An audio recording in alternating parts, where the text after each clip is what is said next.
Okay, perfect. Welcome to the live Saint guide for Dead Rising. One note about this particular achievement is on the Xbox One, PS4, and PC version, there's a bug that may or may not affect you. I actually don't know what the requirements are to get this bug to happen. Basically, what it does is when you do whatever it is that you need to do to unlock an achievement, they don't unlock. I didn't even know it was a thing until I was doing the Saint run. I actually finished 2 times before this, and I still didn't get it, so I'm going to do it a 3rd time now in an attempt to actually get it. So Saint, get 50 survivors out of them all. One of the in-game rewards you get for completing Saint is a little police hat. Doesn't do anything, it's just, a cosmetic thing. But you need to get Saint in order to be able to unlock that hat. And simply having that hat means you have done it at some point. So, starting a new game, and I'm going to show off that I do have that hat.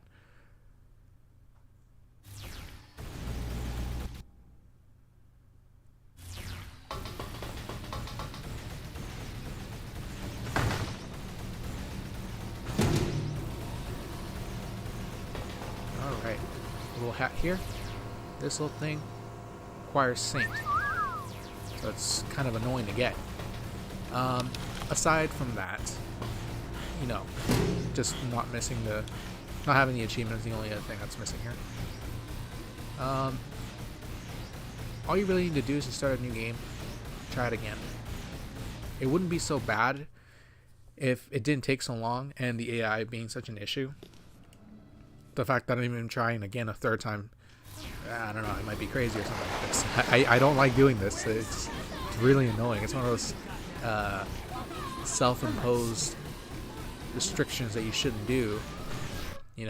Putting yourself to the torture, playing this game to get this achievement. It's just not worth it. But anyway, here I am, 3rd attempt, trying to get it again. Hopefully I don't get it wrong. In the meantime, since I have to do it anyway, I might as well stream it, just so I can get the video up. But I do have the original run where I did it the first 2 times in a higher quality than the stream. But, like I said, I got the bug so it didn't unlock if I did something wrong. So after reviewing the footage, I realized that no, I didn't, so I'm just going to try to get it again on stream. Might as well just have this go up instead of the other video. But once the edited cut does go up, I'll also mention that, yeah, there is a bug on the newer version of the game. That way anyone watching it is going to be aware of it. Okay, so we exited here, and we're going to get our first survivors, Jeff and his wife. This guy has a bug where sometimes he doesn't talk to you. Right now he does, luckily. But I have had it, and all you got to do is just hit him if he's not talking to you, and then he'll start talking to you. Throughout this stream, I'm also going to show you how to get some of the other ones. Some of the easier ones that you can get without really trying too much. We haven't gotten it right. Good example is the Artiste. We have to take a picture worth 3,500 points, I believe. This is going to be actually the easiest moment to get it. All you got to do is just have these 2 get together. A prestige point sticker is going to appear above them. Right there. 7,800. So there we go. So you didn't have it, there you go. Come on!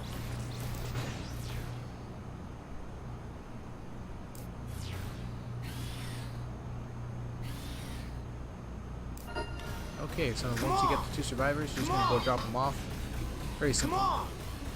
One thing about survivors is that once they join you, once you get the little message saying so-and-so joined you, they view Frank as the waypoint. So wherever Frank goes, they're going to go, unless you override it by aiming and then placing a waypoint. That's the only time they're ever going to go elsewhere. Come on! And what they tend to do is they will take the straightest route to whatever the waypoint is. So if it's Frank, if I happen to stand here, they'll go around this little cylinder. But had I placed a waypoint here, and they were on the other side here, for example, they would probably just run straight into the wall like this over and over again, infinitely, until something stops them. Either you hit them, you override it with a call over, or something else. Follow me! It's really annoying later on when there's a bunch of zombies. See, look, he's already doing it now. things like that will happen. Very annoying, very tedious. So if this happens to you, all you got to do is just hit the call over button. Follow me! Come on! Spam it a little bit. Follow me! And then they overwrite themselves. So they change up their actions. Come on! It's not working here in particular because it's just kind of standing in the way. And the other way to overwrite it is to literally go stand next to them and it overwrites their AI so they change what they're doing. So let me get them over here. There! Come on, let's climb up. Now this hasn't actually happened to me before. This is brand new. This is a bit of a surprise. Come on, Jeff, just jump up. Okay, so this is brand new. I have not experienced this before. So here's maybe 2 new techniques I actually wouldn't have shown until later. How to get the AI to move out of the way when they're doing stupid things like this. First one is get the main one out of the way. So Frank has the power lift move, where he just lifts him up.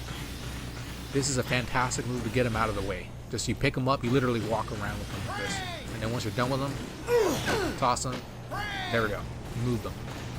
And look at that, she's moving again. So that is one solution. I'll show you the other one in a bit, but let me just drop these 2 off. But yeah, that's strange. I've never encountered that before.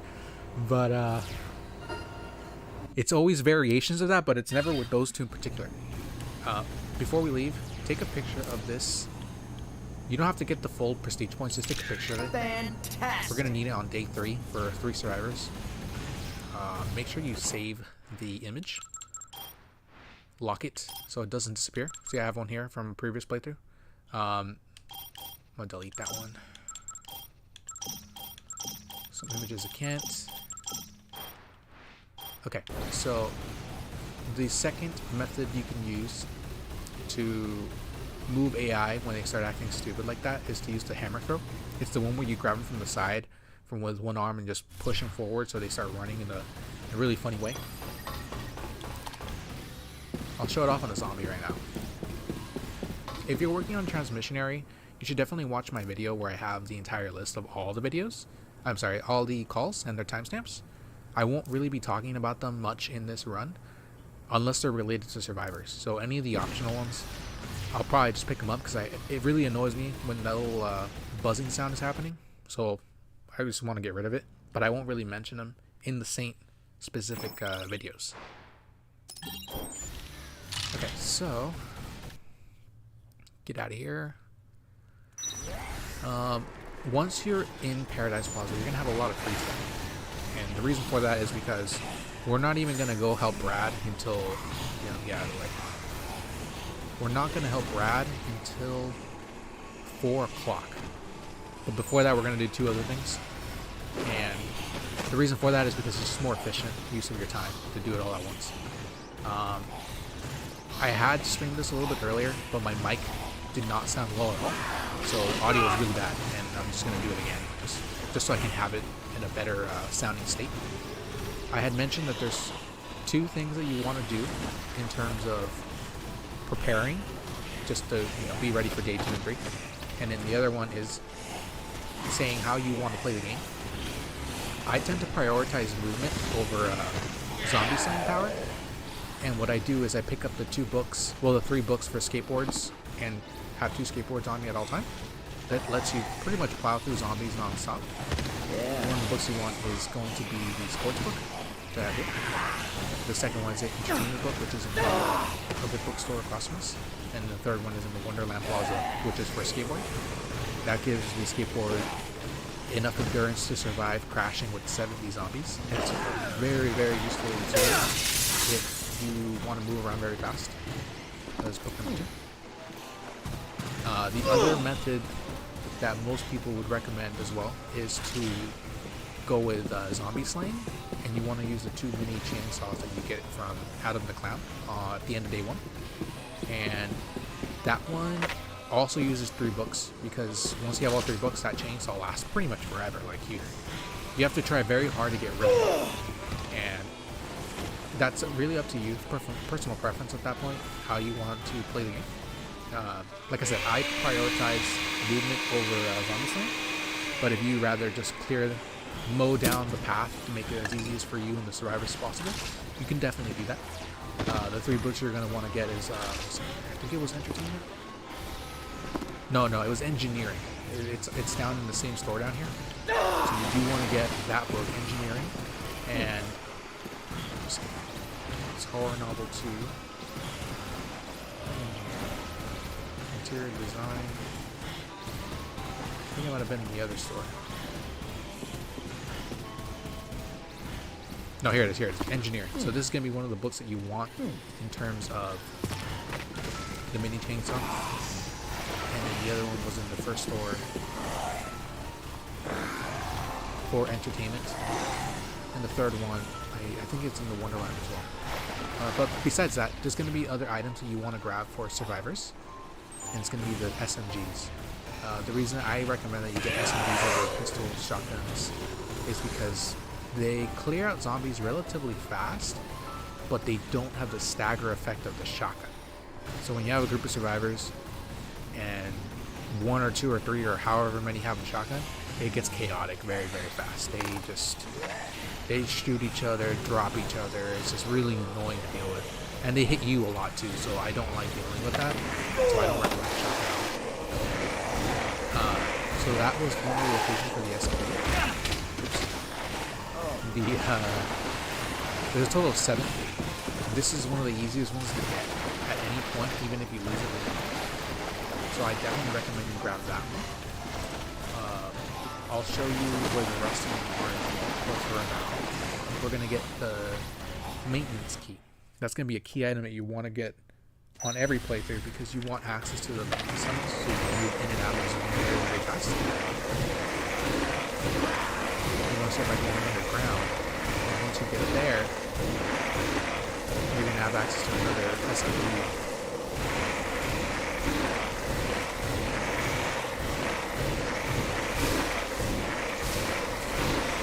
There's also an SMG right by this tree here.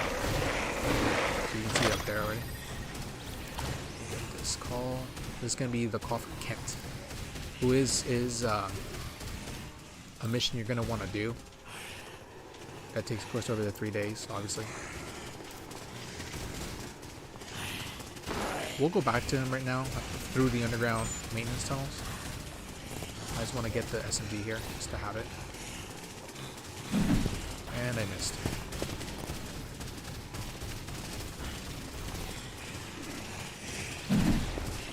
Did I miss? Yes, I did. This one in particular, I don't always recommend getting it, simply because of these zombies. They will run you down every time. So if you don't want to deal with that, just leave it. Just head coming down. There's another one down there anyway.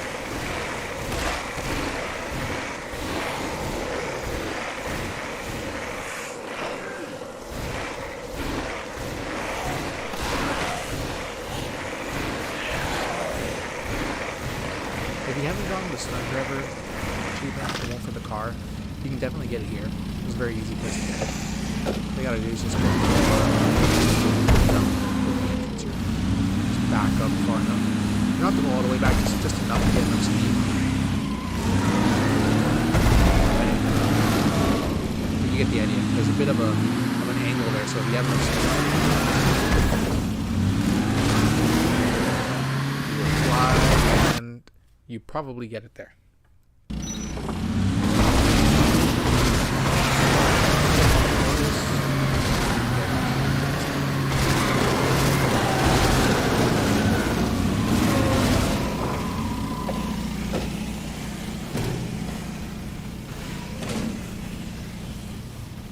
Third SMG is actually right here.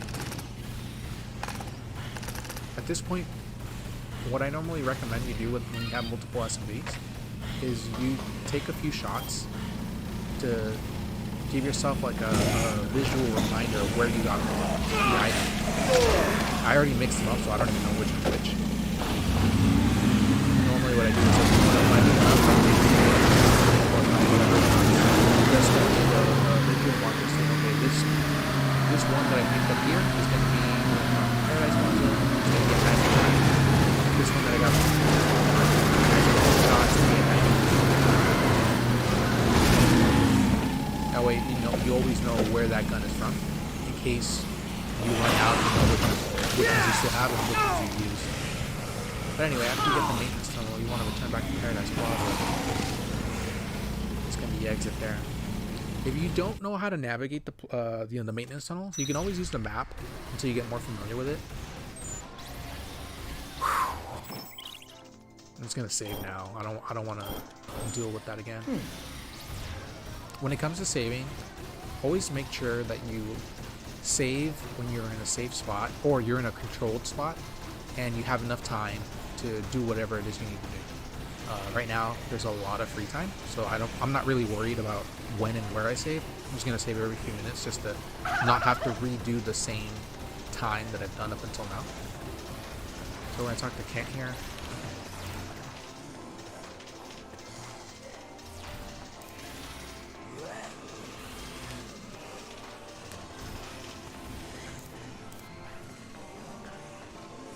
Blah blah blah. On day 2, the conversations, since you can't skip them, they could potentially use up a lot of time. There's gonna be some survivors that just give you a speech every single time you talk to them, so it burns a lot of time. Because like right now, we're still talking to Kent. We're still waiting. He's just eating up time. It's really unfortunate because some of these survivors wouldn't be as stressful if they didn't just talk for so much, or if it gave you the option to skip through the conversations. Okay, so Kent, you have to take a few pictures of them. First one's 500 points. Oh, whoops. Fantastic. Oh, never mind. I got it right there. Great shot. The second one, he's going to be making a pose. You just got to take a picture of him when it hits 700 points. Smile. It's not too difficult, but it is annoying because what he does is he runs away from you, then he walks towards you, and he won't pose during the walking towards you animation. And the only way to get him to get out of that animation is for you to walk towards him.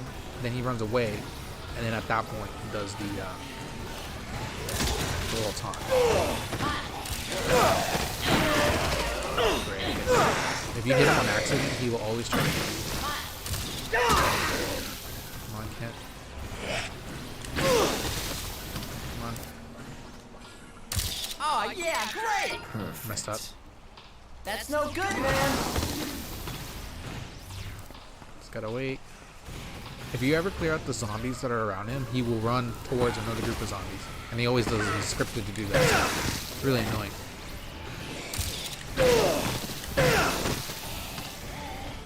So, I think the longest I've spent actually trying to do this is about 10 minutes. Fantastic. Which is incredibly tedious and annoying.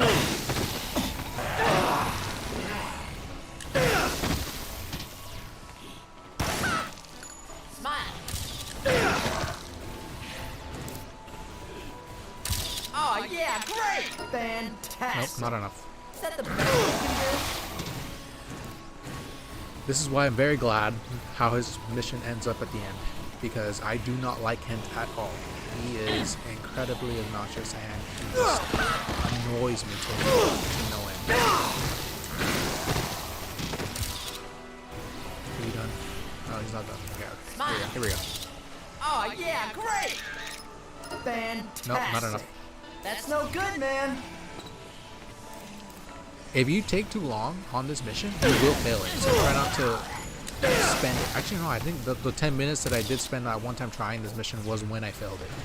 You get a little cutscene where he just laughs at you and then walks away. Perfect. Fantastic. Okay, there we go. That's it. Perfect. Now, before day 2... Well, it's in focus. I'm sorry. Once his day 2 mission starts, you need to take a specific type of picture. I think there's other methods to do it than the one that I'll show you. But the most consistent and efficient way that I found is to just take it in day 2. Just about an hour or 2 before his mission actually starts. And you can get it pretty consistently. It's not a particularly difficult shot to get. And it's in a safe spot too. So it'll be once Brad is in the vet in the security room, and you have to get the vaccine. that's when but now that we're done with Kent, it is past 3. So we're gonna go take out Cletus over in the hunting shack. He spawns in at 3.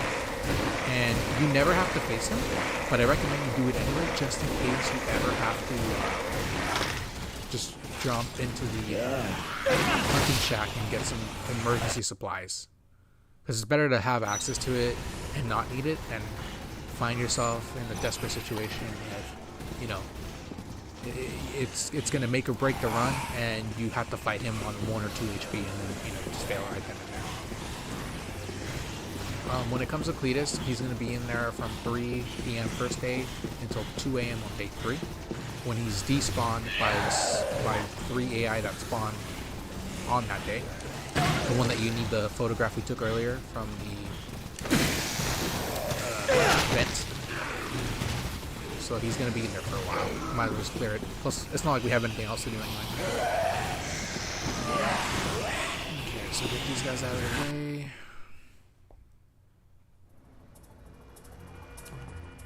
If you're going for the Hunter achievement, obviously Cletus will count as one of the 10. And if you're also taking the photography ones, you can take a picture from here.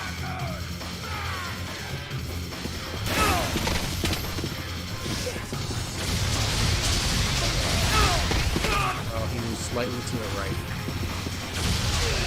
He's incredibly annoying because of that shotgun. And that's exactly why I don't like having survivors have them. Because of that. It sends you flying like that. But okay, Cletus is done, and now we have more free time until we get the 4 and 5 o'clock calls for the survivors in the Alfresco Plaza.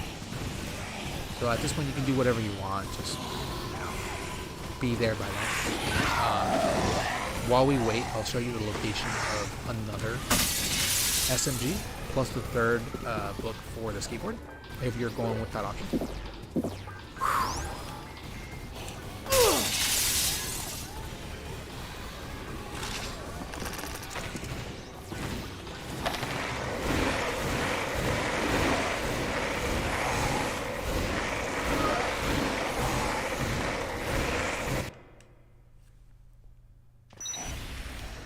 Okay, so you'll get another call here just because you entered it for the first time. These calls, when you enter a zone for the first time, they can happen on any day. So they're not specific to day 1, 2, or 3. So for whatever reason you don't enter, I don't know, Wonderland Plaza until day 3, then you'll get that call on day 3. Okay, so you'll probably see it here. That's where the Wonderland Plaza SMG is on. You have to get on the ride and jump off as soon as it glides over it, and that's when you'll have access to it. It's the most annoying one to get, and that's the one I least recommend getting more than 1 or 2 times. Or if you do get it, just don't lose it. Okay, so it's 4 o'clock now. We're good. 2 survivors. Okay, so we just need to wait for the 5 o'clock call. Oh, I'm sorry, this is not the right book. This is the book. Alright, so now we have all 3 skateboarding books, and now this thing... I already damaged it because I had run over some zombies earlier, but a fresh skateboard will last a total of 70 or 72 zombies, somewhere around that range.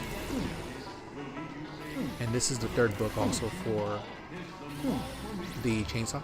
So if you have this book, the engineering book, and the entertainment book, the chainsaw, the mini chainsaws you get from Adam the Clown, lasts for like 2,500 zombies. A ridiculous number. Like, you'll never have to worry about running out of a melee weapon again.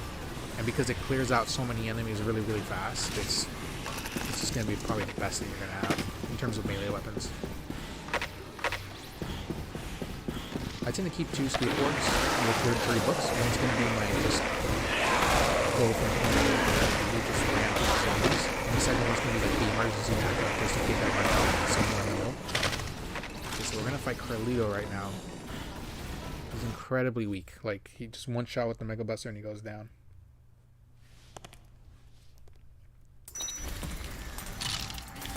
You don't even have to move. Just stand here. Wait until he stops. Hurry up. Time for another submachine gun. It's actually in the food court here. this is the second one that I always recommend to pick up if you're not worried about backtracking a little bit because of how easy it is to get. Right on top of that little letter. See, there it is. Right there. Super easy to pick up.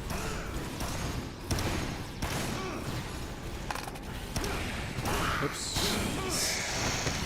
Okay, so because it's not 5 o'clock yet, I would normally wait until 5 so that the third survivor in Alfresco spawns in.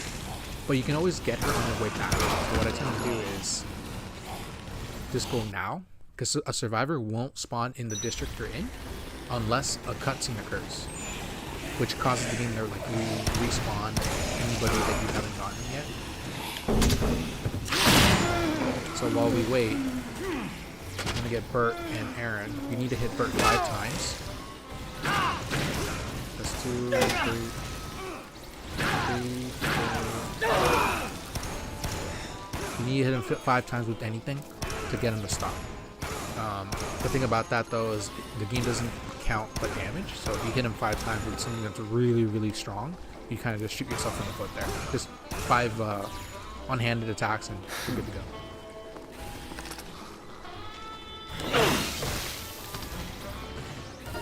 Roger. Take that. Thanks. When it comes to AIs, the way they're programmed is you have 3 types of AIs. You have the aggressive types who always defend themselves with whatever item you give them. You have the coward types, which don't really defend themselves. They kind of just cry like that. See right there, Aaron is just crying there like a coward. Those are the ones you really got to be careful with because they're the ones that always get themselves in a position where they will probably die. So always group them up with another group of people, or put them somewhere safe until you clear out a path. And then the third type of AI are the ones that have some kind of injury or frailty that Frank has to manually support in order for them to move fast. Usually, you know, they're sprained ankle or they're hurt or whatever. They walk really, really slow. You'll know exactly which ones those are.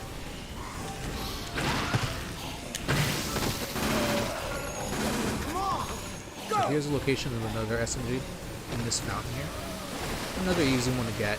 I usually don't grab this one simply because I don't run through this area that often unless I have to.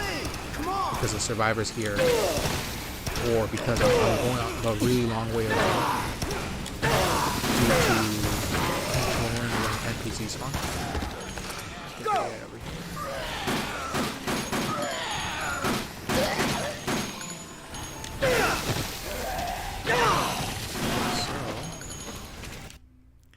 Once it's 5 o'clock, we'll probably get the call. Yeah, we're gonna get the call very soon.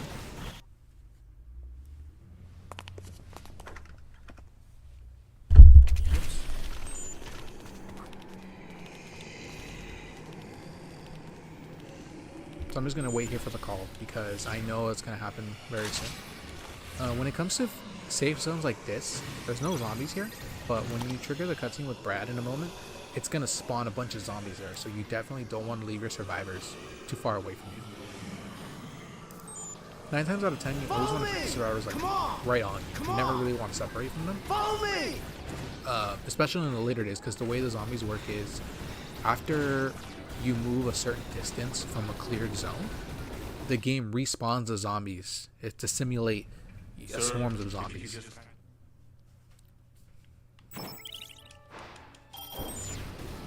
So for example, on day 3, this area here is completely swarmed with zombies. If I were to clear the zone here, then run to the entrance, this zone here would get repopulated. And it's not an issue if you're by yourself, you know, it's, who cares, you'll just clear it out again or just run past them. But if you leave survivors here, they don't anchor the spawn there, so they basically allow them to respawn on top of them, and then they get swarmed and probably die after that. So there's going to be an unmarked survivor here. You don't need to grab them if you're going to be in me. So you get both endings on Dead Rising, A and B. Oh, sorry, A or B.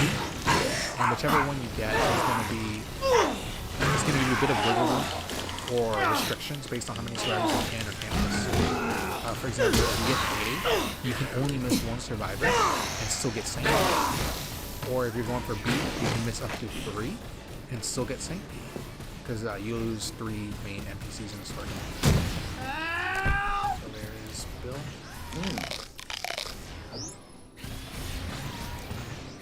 I'll get you back. Whenever you're away from NPCs, always look at their images in the box. See how like they're just kind of standing there? That's a good sign. That means there's nothing happening to them. And other than just, you know, just standing around, there's nothing to worry about. But in case you start seeing them kind of move weird, like they're getting hit or something, then you should probably head back to them as quickly as possible. Because like I don't know why they made it this way where you can't see their HP unless they're right in front of you.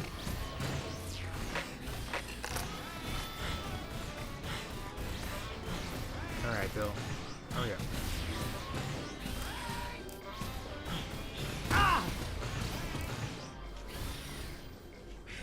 One thing about NPCs is that if you hurt them enough without straight up just, you know, taking them out, you can cause them to defect, and you'll get big purple text on the screen.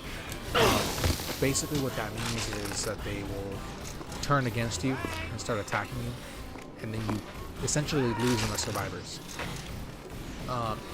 Obviously, regular attacks, melee attacks, or hitting with whatever will count as hurting them, and it'll do HP damage too.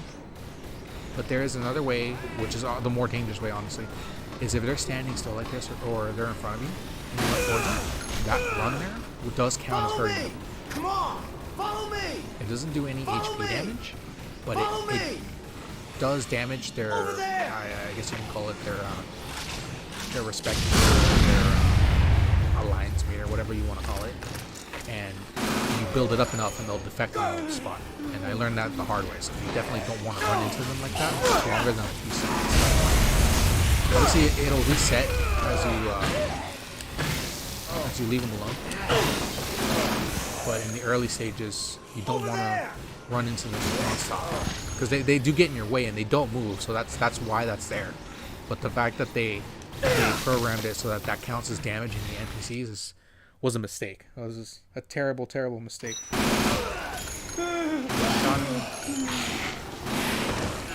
Okay, so Over there. let's move it in. When it comes to getting survivors that are in one zone, most likely the opposite end of where you are, I really don't recommend you separate your survivors. Because the smart thing here would have been, oh, this area is safe. Let me put the NPCs here, and then go save whoever is over there, right? In this game, the way the AI scores the markers you set, just like I mentioned earlier, I don't know why they're broken, but they take a straight line towards the marker. So if there's a wall in the way, they will infinitely run into the wall. They will never be able to correct it, except under very rare circumstances. In this situation, I'm going to place it here because it's facing this area here so she can jump out. Because if I were to do it on the wall, she would probably run in this little corner here, just non-stop.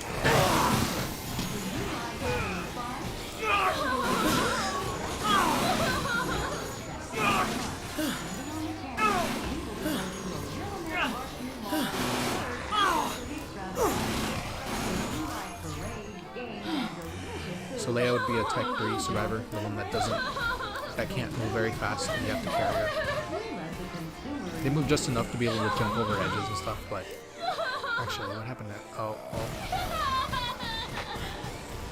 Remember that box suggestion I made? Yeah, make sure you keep your eye on that box, because things like this happen. It's really annoying. They get separated. He's going to stand there, by the way. Right now, he's stuck in a loop where he just stands there. And now he'll move. So that's like 90% of the time AI get killed because of that. They just stand there when they're getting hit. And when you save them, they just keep standing there. What are we doing? Okay, let's go.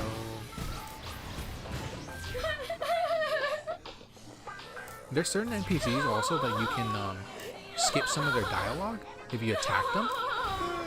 But you don't want to do that for everybody because there's certain NPCs also that once you attack them, they're permanently unrecruitable at that point. Like, it's not going to tell you they're going to defect or anything. You can never speak to them again. Like, they'll just keep attacking you until they die. Okay, so we got Leia now.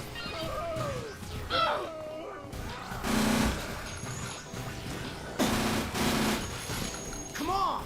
I'm not too worried about Aaron's health because we can heal him here in the food court very Follow easily. me! Follow me! Come on! Come on! Come on! Follow me! Follow me! Come on!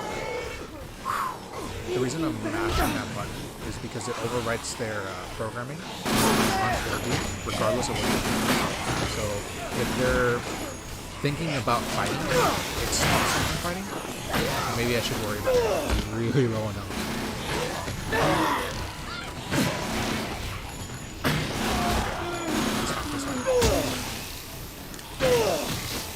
Okay, so I at this point, because he could very well die, I'm gonna save here. Just in case.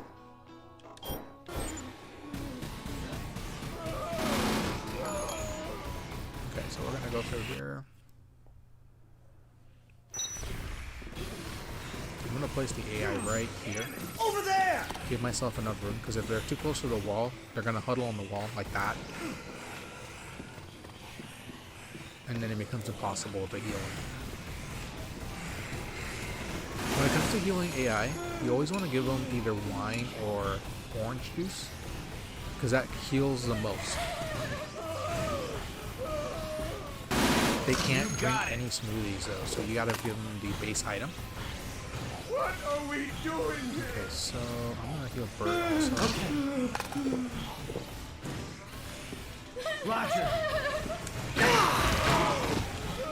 Okay, so before we head out, I'm gonna heal myself too. What time is it? It is past 6. Okay, so that means that Sophie has spawned now, the one that's in the comics. Follow me! She would be the next survivor we get. Follow me! Come on! Come on! Come on! Follow me! Follow me! Follow me! Come on! Follow me! Come on! Follow me! Follow me! Thank you very much. Okay. That's the main reason I recommend you definitely mash that button, because over the distance of literally 10 feet, one of the AIs disappeared. That's how stupid these AI are. It's just insane how self-destructive their actions are coded. Okay, so as soon as you get in here and you have the group of survivors, what you want to do is just go over here. Have them stand right there. Don't put them in this pond. I know this little pond here is like a lot of free space. Don't put them in there because for whatever reason it confuses the hell out of them. And you don't want to find out. It's just a terrible experience to find out what happened when you put them in there. What I do is I recruit Sophie. Get her to follow my group so she'll go to the market. And I go take care of the markets. 95% of the time they're going to ram into that tree and stay there stop until you start clearing them out. Oh, never mind. That's 2 down. That's 3. The convicts respawn every day at 6 a.m. So they'll be back in the morning. They're really annoying, but not that big of an issue. This is the most dangerous they're ever going to be because you're carrying these survivors at this point and because you have to get Sophie. Other than that, they're just a nuisance.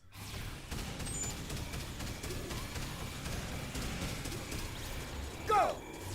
Okay, so I'm going to put a marker there just to get them to start moving over. When it comes to vehicles, actually... Ah, damn. Yeah, I messed up. Okay, so what you want to do is you want to come to the park after 7 so that that cutscene doesn't trigger while you're either fighting the zombies, the convicts, or after you take them out, it doesn't despawn their vehicle. Okay, get laid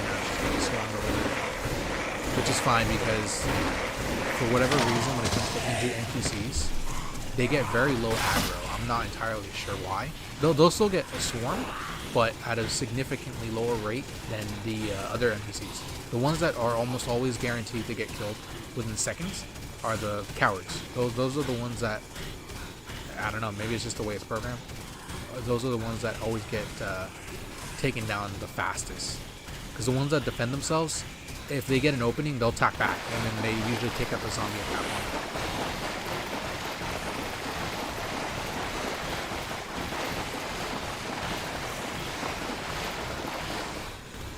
point. Okay, so at this point, all you really need to do is drop off 3 survivors, save in the security room, and then wait till 9 p.m. to get the Adam the Clown call, so you can save Greg and learn about the shortcut in the Wonderland Paradise Plaza.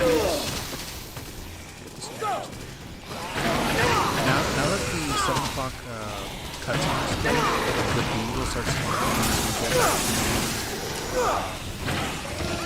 warehouse, so you get to go there and trigger that cutscene, and then the bees will start spawning. They won't spawn until you see that cutscene, and Nectar won't give you bees until that cutscene starts. I'm gonna place them right here. The danger spawn, honestly, because AI. Like I said, if you go far enough away, the zombie will respawn in the zone you've already cleared. Oh, whoops. Well, this is actually a good opportunity to show you that sometimes when you're getting spawned, this is a good moment to move them around. I need to get just one orange juice for something. I'm gonna drink this.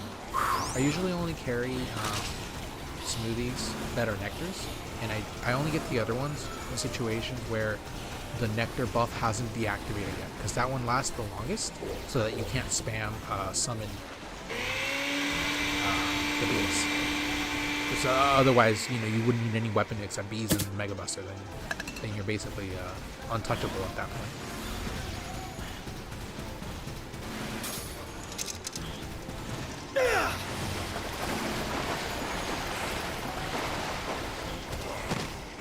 Okay, so.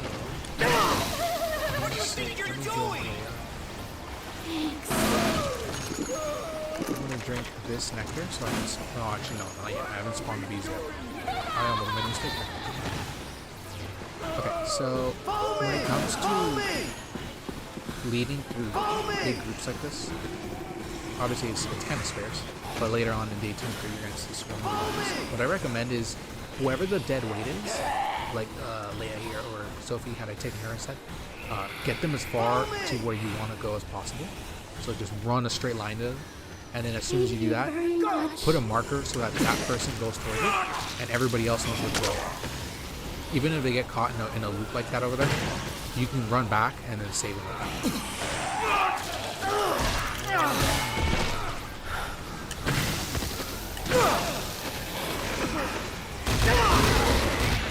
Let me show you a trick on how to get survivors out of loops like this.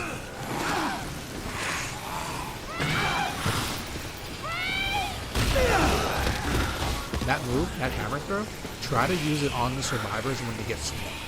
What ends up happening is you get invincibility range during the animation of trying to throw them, and the survivor then becomes invulnerable and a weapon at the same time. Alright, get up somebody. It's a little dangerous when you're high level because you have to press forward plus X and A, otherwise you can't do it. And the knights are gone.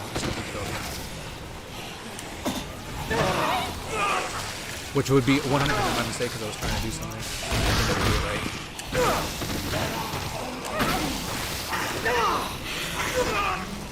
Okay, so that's clear. She will make it now. I'm not even worried about her anymore. Did she do something stupid? Yeah, she did. Okay, so see how she got stuck there? This is how they get killed. They do stupid things like that where they just stop moving.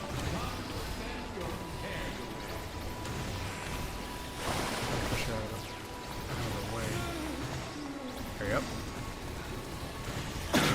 Obviously on day 1 there's nobody here, so it's not that big of a deal. On day 3 though, there's a sea of zombies here. That's almost guaranteed game over without that.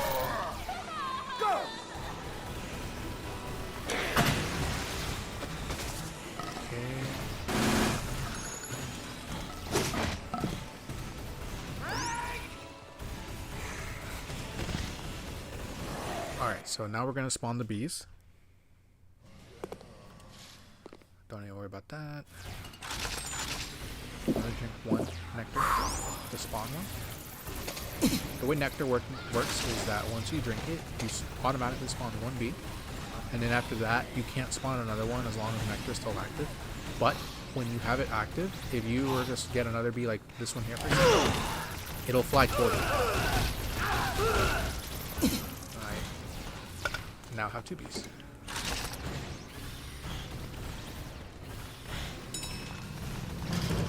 Over there! In situations, if you wanted to get those SMGs back or whatever you gave the AIs, just break these mannequins and then give them the pieces to exchange their weapons. I don't care about those SMGs, I already have 2, so I'm going to just leave them.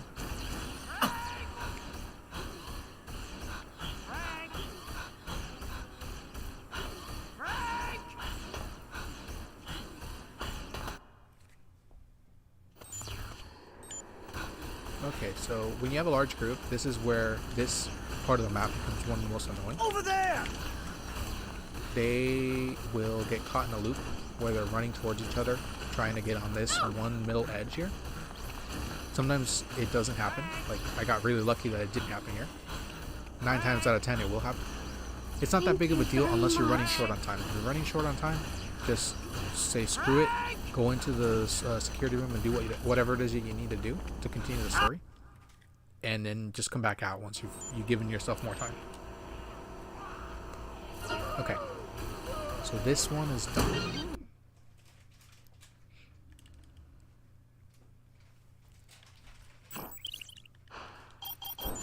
At this point you want to save, just so you don't have to deal with all of that all over again.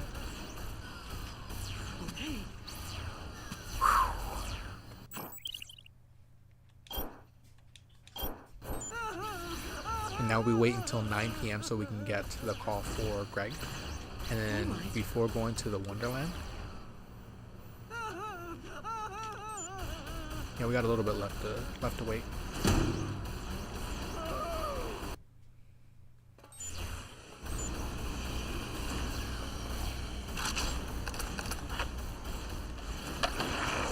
Depending on how fast you do things on day 1 and the end of day 2, you're gonna have more free time. Like right now, I usually don't have this amount of free time. I tend to use it up earlier than later, so that by the time I'm done with that, 9 p.m. hits the clock and I'm ready to go on to the next thing. But right now I did it a bit too fast, so I have to wait now. You can just do whatever you want at that point. Just wait next to whatever the next zone you're going to go to, or work on another achievement if you're missing any, or just, you know, hunt some zombies just to really bore them, I guess. Really nothing you can do to speed it up, which is one of the unfortunate things about this game. I know on the PC version there are time skip mods that you can do, so that as soon as you trigger the story mission, you can skip to the next part of the story. So you skip all the time necessary between when I started Image in the Monitors to when Image in the Monitor starts. Okay, so it's about to be 9 o'clock, so I can either go straight to Wonderland, or I can just keep chilling. What I'm going to end up doing is I'm just going to wait underground.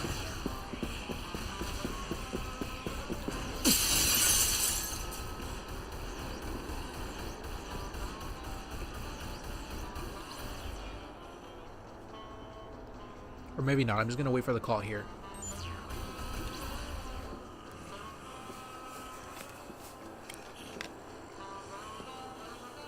Attention shoppers. Although we appreciate your continued patronage, we are sorry to announce that the mall will be closing shortly. Thank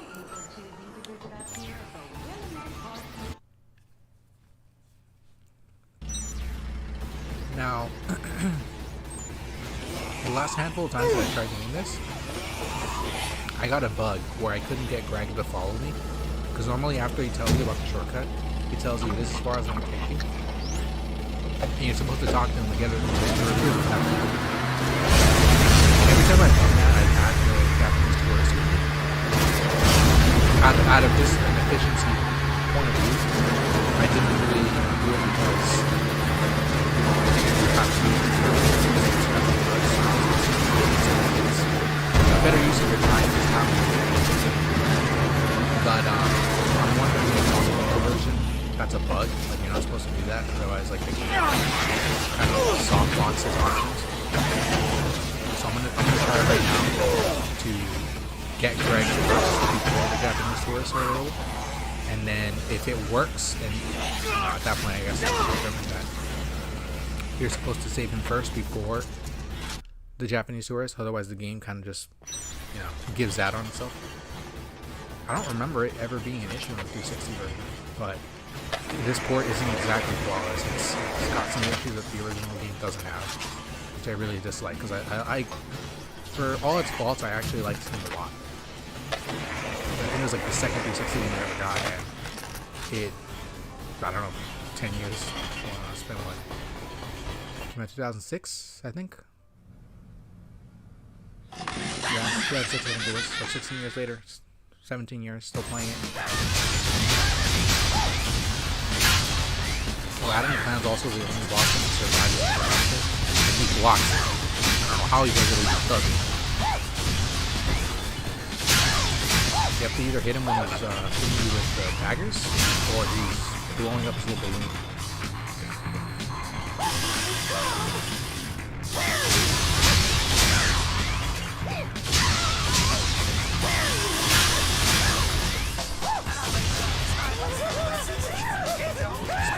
I think that might be a unique item on the hunting range.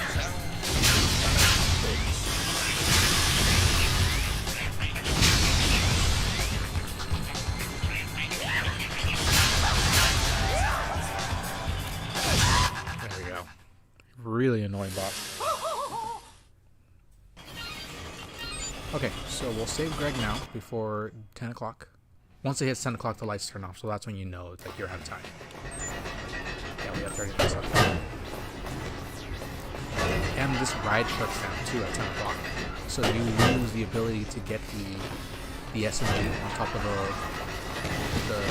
I think it's a house, a Lego house? Yeah, we'll just call it the Lego house. So you lose the ability to get that SMG up there at 10 o'clock. That's why I don't like riding that one. Okay, so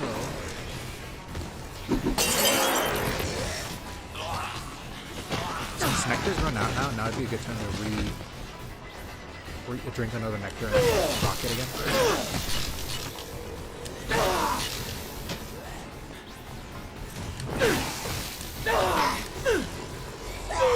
Oops, I messed up.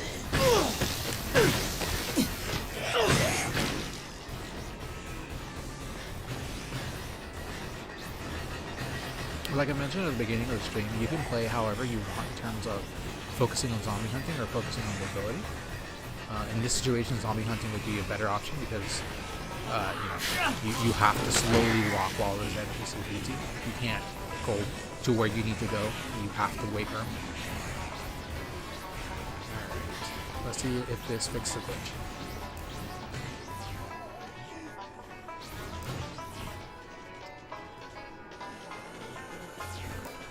Nope, it doesn't. So he will not speak to you. Like he should be able to speak to you at this point and tell you, where Frank tells him, "Oh, come with me. I'll take you to the security room. Otis is there. Blah blah blah." So I don't know if this causes a bug with getting Saint, but he should be able to speak to you. He'll follow you if you go through this tunnel. So he'll be with you for sure. So see, there he is. But you didn't speak to him. So I like I said, I don't know why that happens. I'm just gonna save here. I'm just gonna wait. Actually, I'm gonna tell him to wait here. Over there! I'm gonna go make a nectar because, like I said, I don't have the effect anymore. So now is the perfect time to make another one.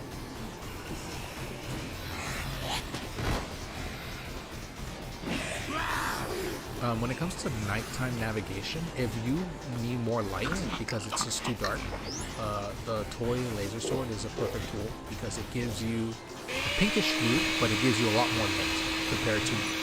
Okay, see, there we go. 10 o'clock. Lights are off. Just give me a second.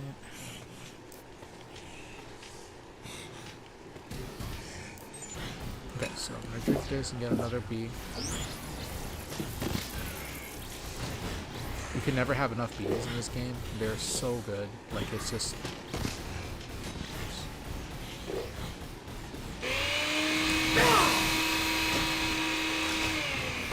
I've had moments where the bees literally make or break the run because some AI separated from the group, they got stupid and got themselves in a bad spot.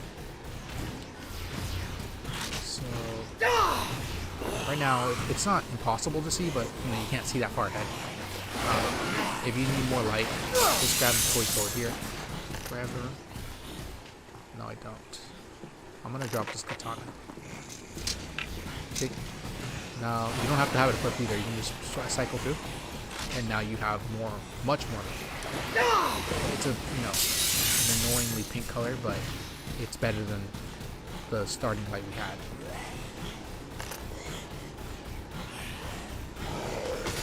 Okay, so what I'm gonna do is I'm gonna give this to Greg. I'm also not worrying too much about the time because we have to wait till 11 o'clock anyway, because we need to get the last survivor in North Plaza at 11. So it's perfectly fine if we still take more time for going to get the last 2 survivors in Wonderland and then going north.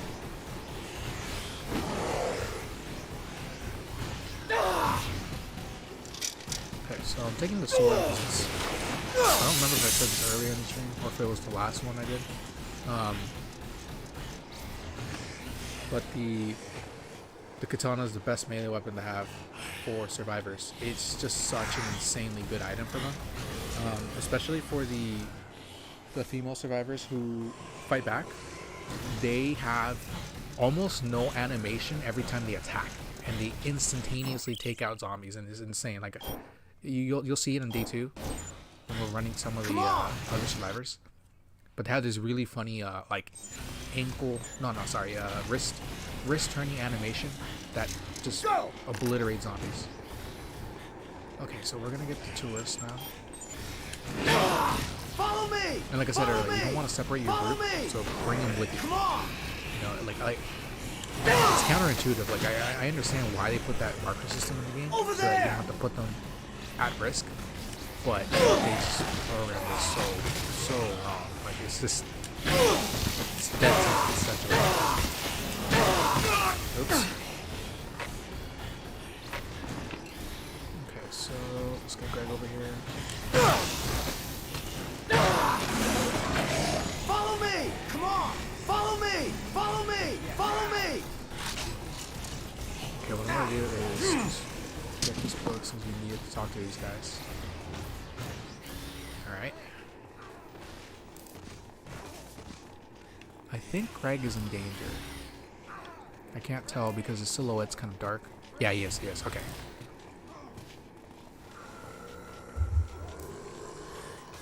Normally you don't want to put yourself in the spot where you have to stand in a location and leave a survivor behind. This is why you don't want to leave him behind, because you can't do anything to save him. He should be fine though. Yeah, he's moving again, so I'm gonna leave him alone. I'll heal whatever damage he picked up with these apples here.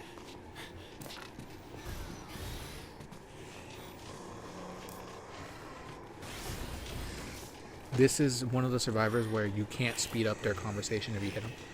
Some of them you can, some of them you can't. If you were to attack them here, you would lose the ability to speak to them. The funny thing is that after you speak to them with the book, you don't need the book anymore. They perfectly understand it that way.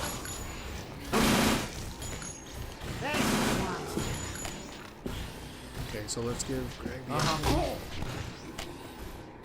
Got it. Yes. Oh, I appreciate that. Yes. Come on! Come on! Come on! Okay, so at this point, we're gonna work our way towards the North Plaza and not enter it until we get the call for the last survivor, which is soon anyway.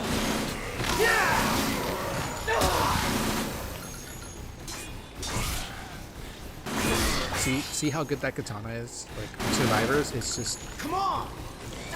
It's the tool of the trade at that point. Alright, there are the survivors. Over there! Deal with that. I'm gonna get this call.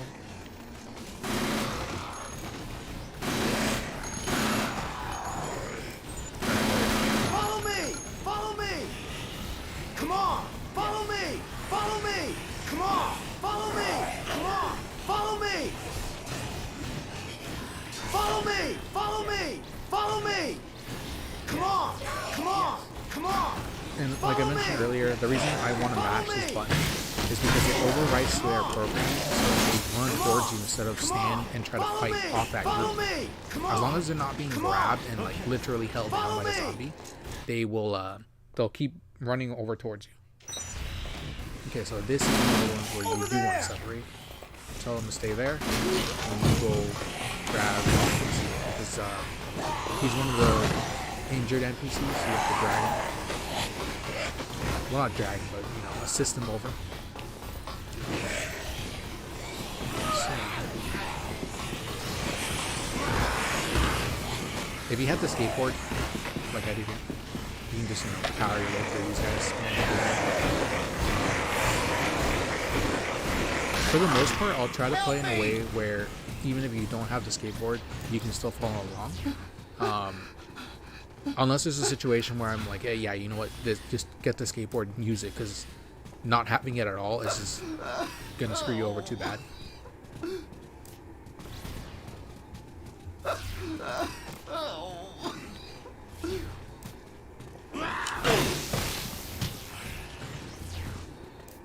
One of the things I didn't know about this game is that as gory as the normal NPC executions are, you can still do them on friendly NPCs as well. Like if they get zombified, they're considered zombies at that point, but their base model is still the same model that was when they were still alive. So the fact that you can still do these moves on them is just ridiculous. I'm like, what? Like, how is that even possible? In the sense that, yeah, they had to essentially have those characters be in those positions as well.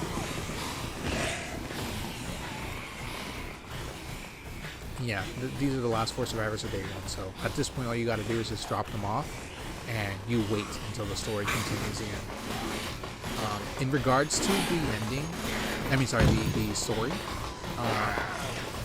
this would be a good stage to ask yourself what ending you want to go for. You can get, like I said, you can get Saint with both ending A and ending B.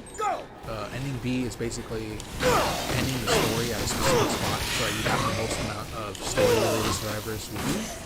And ending A is a true ending, which is what happens at that point. You're going to lose 3 specific survivors. I'm assuming you've beaten the game at this point and gotten the real ending. Otherwise, if you haven't, I'll try to avoid spoilers, but it's just one of those things where it's better to try this after you've done the main story. But the ending of the route, you continue the story up until case 6-1, I believe it was, and at that point is when you forcefully fail the story, which allows you to continue saving survivors to get Saint, but you don't have to worry about following the story anymore. And you have to fail it at that specific spot because it'll give you the best chance of saving the maximum amount of survivors. There's 54 in the game that you can save, but you can only save 53 because you have to exchange one survivor over another. So it's essentially 53 total.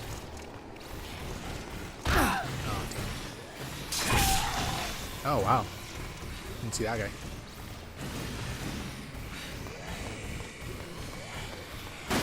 Okay, so same thing from earlier, just grab a survivor, the one that's slowest, and just tank your way through the waves. Don't even worry about everybody else. and then have them sit wherever it is that you need to have them sit. Follow me! Come on! Follow me! Come on! Come on! Come on! I'm really surprised how Follow me! empty it is right now. It's Follow usually me! not this empty Come on! on the night of day one. Like, there's usually a little, not a sea, but you know, just a good amount. Let's go!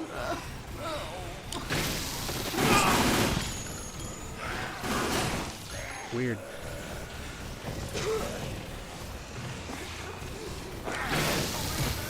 This is the strength of the AI in this game. That's all it takes. I wish I was joking, but here is live footage of all it takes. Oh my goodness. So they'll never be able to escape that. The only way for them to get out is for you to literally move it yourself, or something pushes it out of the way so they can go through. But that's why you want to be very careful with how you use your markers, because it could cause things like that to happen, and if you don't notice it in time, they can get swarmed. And I mean, you know, at that point, it's gonna be really bad.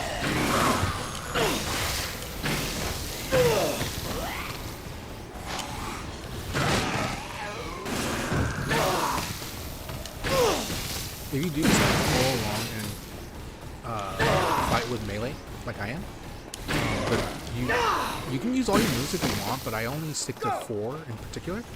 The somersault kick, since it's an instant zombie takedown, and it gives you a lot of iframes. The jump kick, this one here, it's good to use when you're clearing paths. The dodge roll, obviously. Hold on, let me clear David here.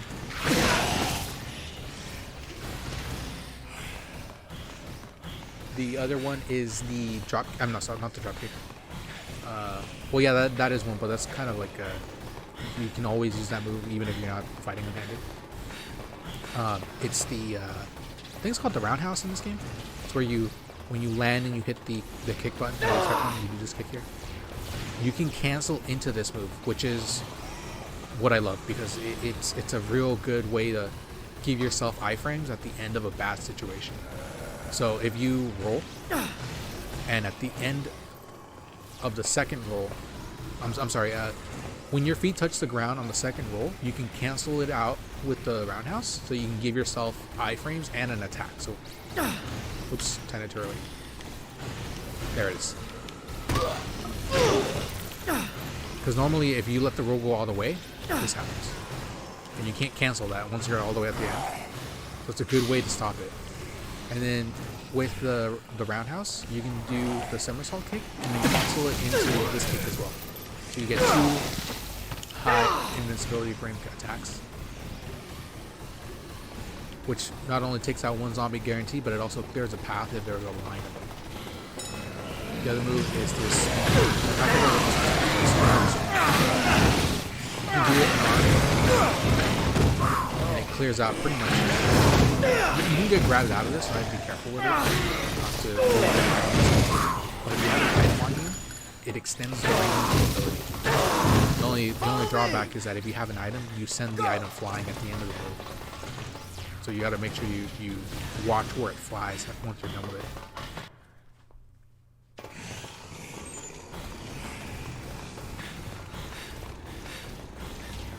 Okay, so this is the end of day 1. I know technically we're already in day 2, but these survivors are from day 1, so I still consider it day 1.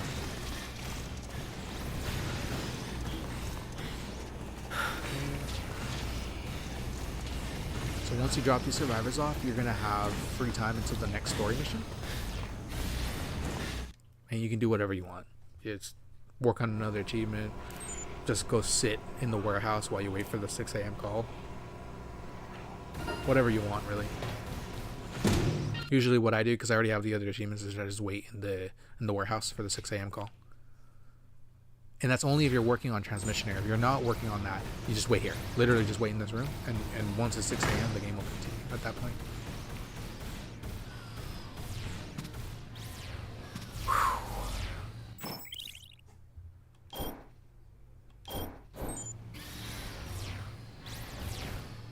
Alright, so instead of just idling and not doing anything, I'm going to end the day 1 stream And then I'll just start it up again once day 2 actually starts for me as well.